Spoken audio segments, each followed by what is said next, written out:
Hello, Mark. I'm going to read I Have a Dream by Martin Luther King, delivered on August 28, 1963, at the Lincoln Memorial, Washington, D.C. I'm happy to dream with you today in what will go down in history as the greatest demonstration for freedom in the history of our nation. 50 years ago, a great American, in whose symbolic shadow we stand today, signed the Emancipation Proclamation. This momentous decree came as a great beacon light of hope of millions of Negro slaves who had been seared in the flames of withering injustice. It comes as a joyous daybreak to end the long night of their captivity. But 100 years later, the Negro still is not free.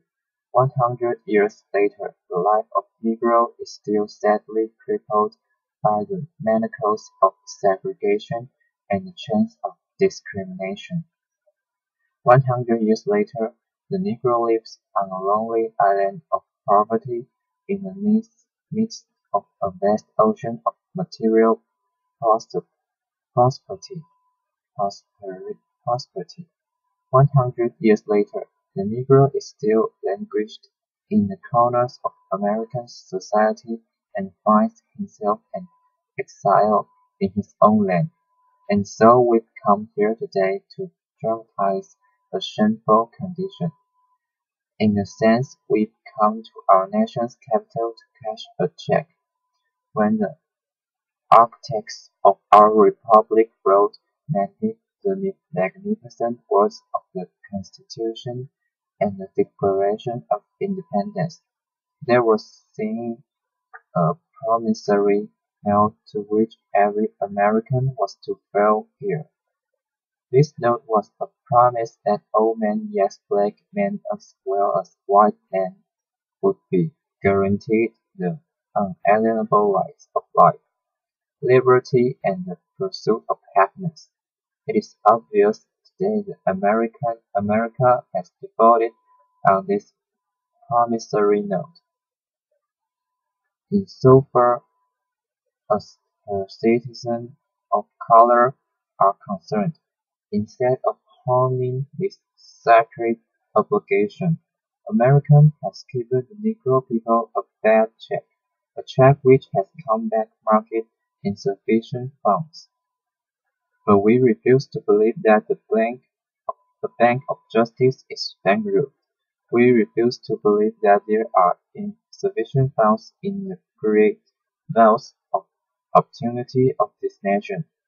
And so, we've come to cash this check, a check that will give us upon demand the riches of freedom and security of justice. We have also come to this hallowed spot to remind America of fierce urgency of now. This is no time engaged in the luxury of cooling off or to take the tranquilizing drug of gradualism. Now is the time to make real the promise of democracy. Now is the time to rise from the dark and desolate valley of segregation to the sunlight path of racial justice.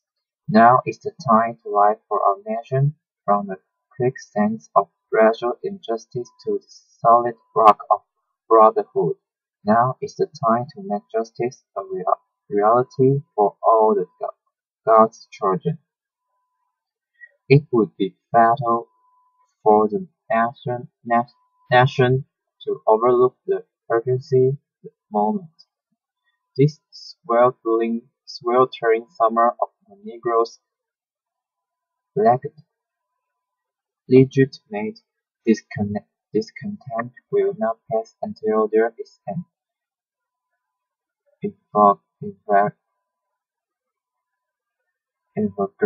invigorating autumn of freedom and equality. 1960 there is not an end, but a beginning.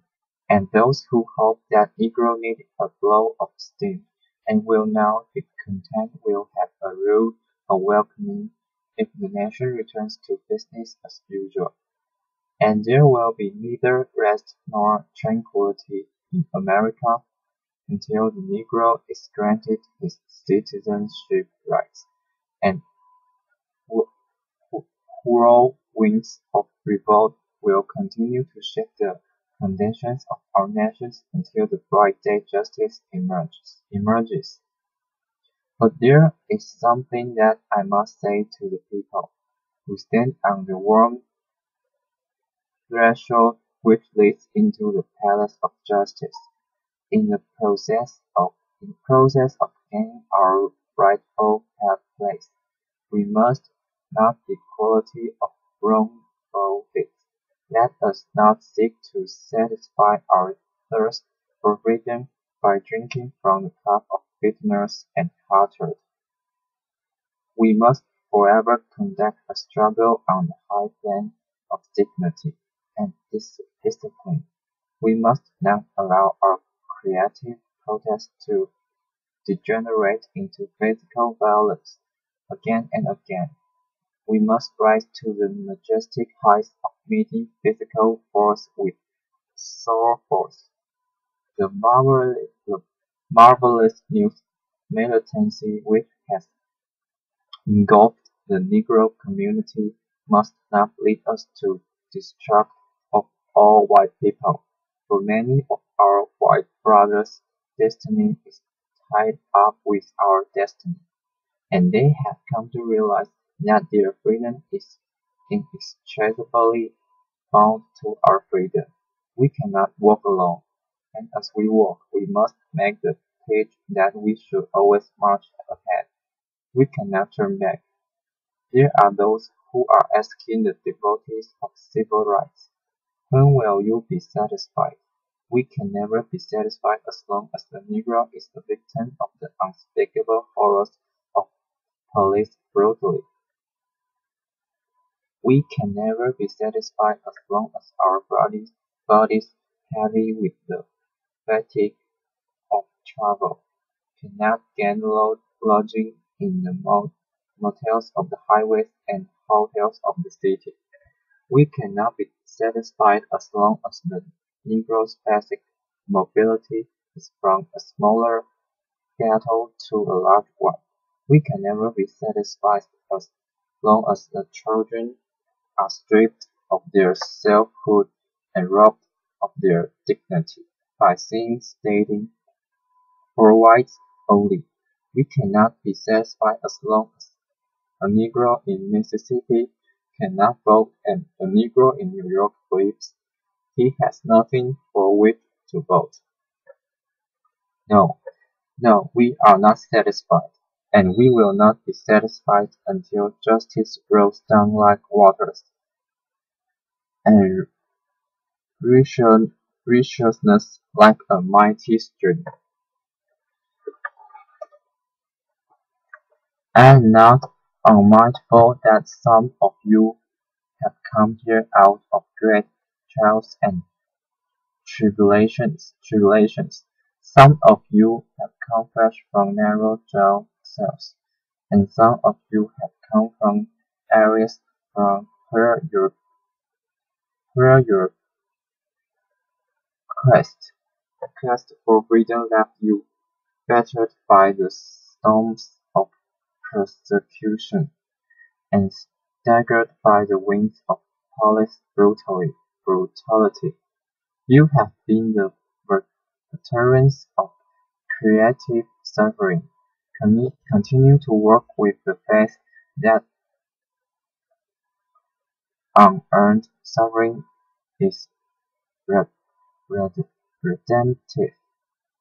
Go back to Mississippi, go back to Alabama, go back to South Carolina, go back to Georgia, go back to Louisiana, go back to the slums and the ghettos of our northern cities, knowing that somehow the situation can well be changed.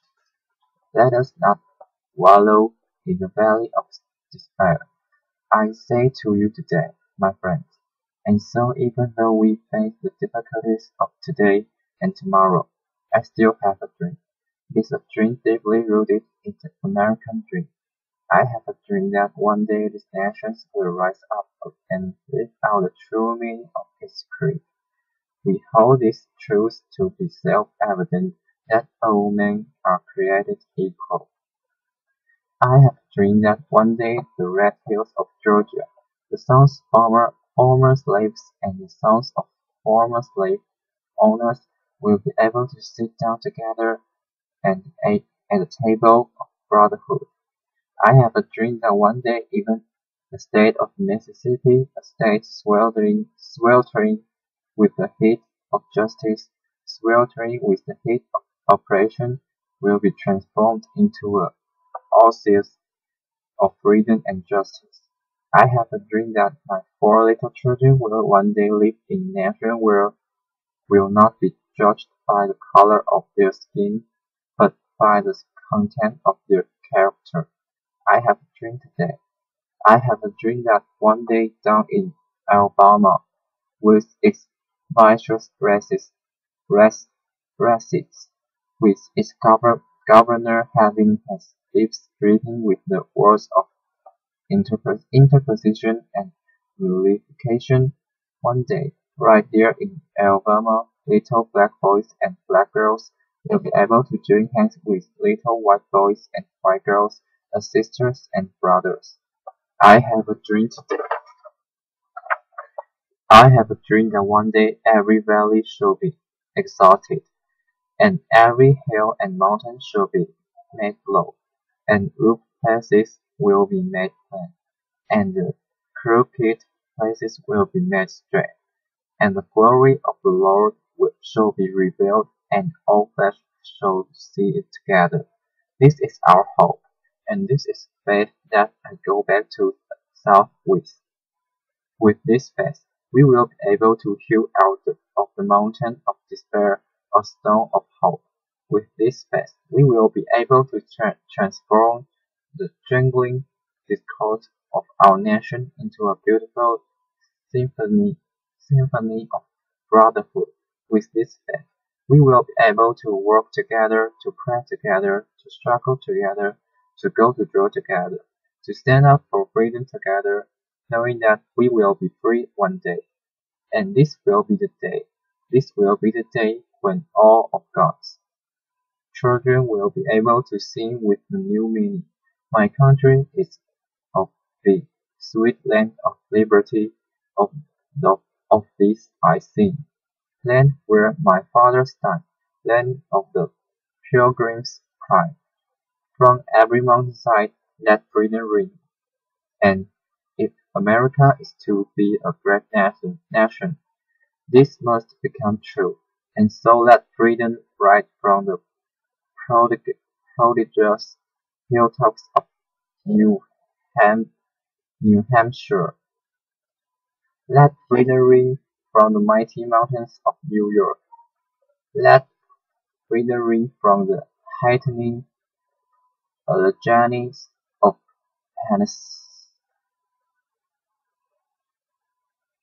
Pennsylvania. Pennsylvania. Let freedom ring from the snow-capped Rockies of Colorado. Let freedom ring from the curvaceous slopes of California. But not only that. Let freedom ring from the stone mountains of Georgia. Let freedom ring from Lookout the Mountain of Tennessee. Let freedom ring from every hill and molehill of Mississippi. From every mountainside let freedom ring. And when this happens, and when we allow freedom ring, when we let it ring from every village and every hamlet, from every state and every city, we will be able to speed up the day when all of God's children, black men and white men, Jews and Gentiles, Protestants and Catholics, will be able to join hands and sing in the words of the Negro spiritual. free at last, free at last. Thank you, thank God Almighty, we are free at last. Okay, thank you.